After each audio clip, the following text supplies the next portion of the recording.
bet that when I say the word scale, you have a mixture of emotions. Perhaps you imagine that scale in your bathroom that when you step on it, it provides you with a number that leaves you feeling good about yourself or completely down in the dumps. Perhaps you imagine that dreaded scale in the kitchen to which you use to weigh out all the right amount of food for your, well, not for your body, but for your diet. That scale might leave you feeling deprived and shame about your seemingly insatiable hunger. See what I mean? Scale equals mixed emotions. Thankfully, those are not the scales I'm talking about. In fact, I hope to give you a new feeling about the word scale. I hope to help you use the scale to listen to your body rather than to hate your body. So much nicer, isn't it?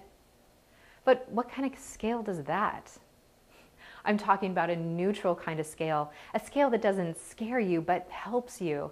I'm talking about a scale that teaches you how to let your body tell you when you're hungry and let it tell you when you're full. After all, it's your body that you're feeding.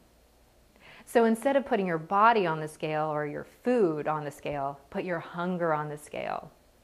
My name is Cuthbert, and I'm going to teach you one tool that will help you eat when you're hungry and stop when you're full so that you can trust yourself with food again. Because learning to pay attention and listen to your body will go a long way to helping you end binge eating and obsessing about food. I used to eat too much. I had no idea how to listen to my body, and even when I knew I was full, I kept eating. I thought I had to eat everything on my plate. After all, there are starving children in the world. I also had no idea what hunger felt like. I never let myself get hungry. I ate mindlessly, whether I was hungry or not, and I didn't know how much I should eat. I didn't have a clue about what was right for me. Until I learned about the hunger scale, which is what I'm going to teach you in a moment. But first, let me describe what might be going on for you. If you tend to eat too much until you're full or stuffed like I did, then you probably avoid hunger. For you, hunger is scary. You avoid it like the plague. The reason is that it isn't about your physical hunger. When you feel hungry, you feel empty. You feel a hole inside.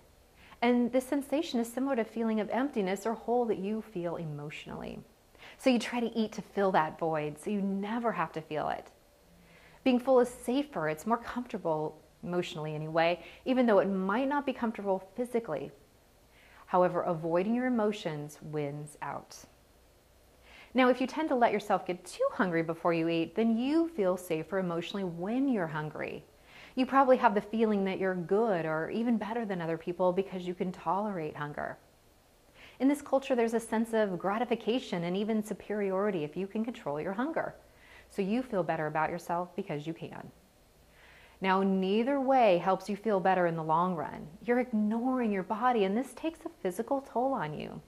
You'll start to obsess about food, and your relationship with food will plummet.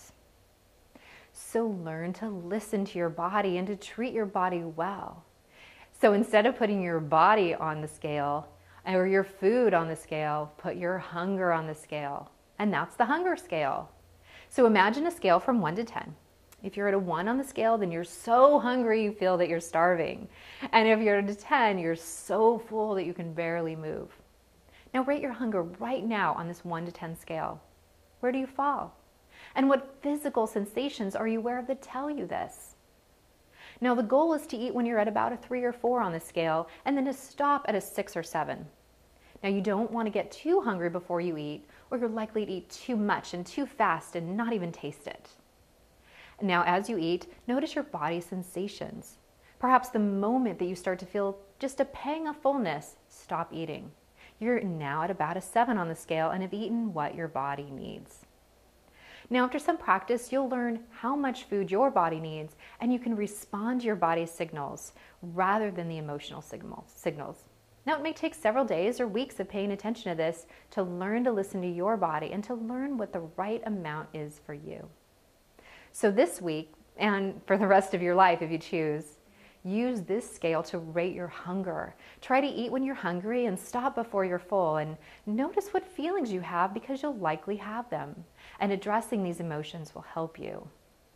Now, if you tend to eat before you're hungry and you find yourself craving food, then ask yourself, if it isn't food I'm hungry for, then what am I hungry for? and then try to give yourself that exact thing. Often it's love or play or some kind of self-care. And if you let yourself get too hungry before you eat, then practice hanging out with the feeling of fullness without using some kind of purging like exercise or vomiting or even beating yourself up. Being more comfortable with fullness will support you in tackling the underlying emotions so that you can heal. And try to have fun with this.